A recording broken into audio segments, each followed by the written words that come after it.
வணக்கம் நண்பர்களே, இது வந்து பார்த்திங்க அப்படின்னா நமக்கு ஜூபிட்டர் BS6. இது வந்து பார்த்திங்கன்னா இந்த லோட் ரிலேவும் வந்து நமக்கு ஆன் ஆகலை.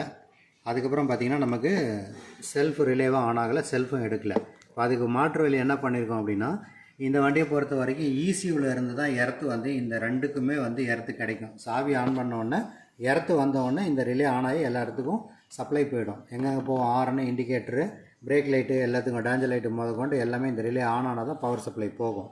அதே மாதிரி நமக்கு செல்ஃப் ஆப்ரேட் பண்ணோன்னா இந்த ரிலே ஆப்ரேட் பண்ணுறதுக்கு அந்த ECUலேருந்து எர்த்து கிடைச்சா மட்டும்தான் நமக்கு வந்து இங்கே இந்த ரிலே ஆன் ஆகி செல்ஃப் எடுக்கும். இப்போ அதுக்கு பதிலாக இப்போ நம்ம என்ன பண்ணியிருக்கோம், ஒரு RN ரிலேவை வந்து இதுக்கு வந்து பயன்படுத்தியிருக்கோம்.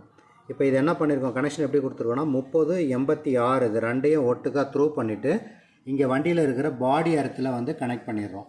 அதுக்கப்புறம் என்ன ஒயர் இருக்குது, இந்தாண்ட 85 இருக்குது.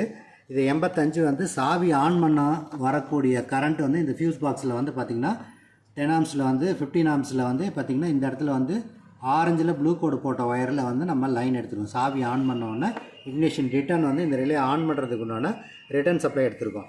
இதில் 87 வந்து என்ன பண்ணியிருக்கோம், இந்த பாடி எர்த்துக்கு உண்டான இந்த ரிலேக்கு வர ஒயரை இங்கே கட் பண்ணி ஒரு ஒயரை ஜாயின் போட்டு இங்கே கொடுத்துருக்கோம். அதே மாதிரி இந்த ரிலேயில் வர ஒயரையும் வந்து பார்த்திங்கன்னா ரெட்டில் ஆரஞ்சு கலர் ஒயர் போட்டிருக்கோம். இதுலேயும் ரெட்டில் ஆரஞ்சு ஒயர் தான் இருக்கும்.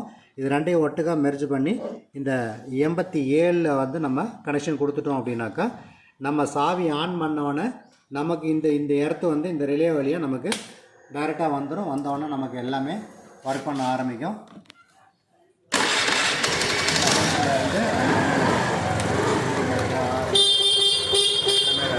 ஆனால் மால் ஃபங்க்ஷன் லைட்டு வந்து நமக்கு எரிஞ்சிக்கிட்டே இருக்கும்.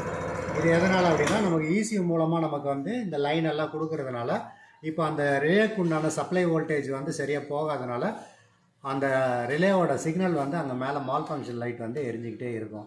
அதே மாதிரி இதை வந்து த்ரூவாக டைரக்ட் பண்ணிங்க அப்படின்னாக்கா ரிலே இல்லாமல் த்ரூவாக டைரக்ட் பண்ணும்போது என்னன்னா சாவி ஆஃபில் இருந்தாலும் பின்னாடி டேஞ்சர் லைட்டு எரிஞ்சிக்கிட்டே இருக்கும். நமக்கு ஹார்ன் இண்டிகேட்டர் எல்லாமே ஒர்க் பண்ண ஆரம்பிக்கும். அப்போ இது சாவி ஆன் பண்ணோன்னே வரும்போது நமக்கு எர்த்து கிடைக்கிற மாதிரி இந்த 4 பின் ரிலே வந்து நம்ம போட்டு இப்போ ஒரு கனெக்ஷன் கொடுத்து இதை பண்ணியிருக்கோம் நண்பர்களே.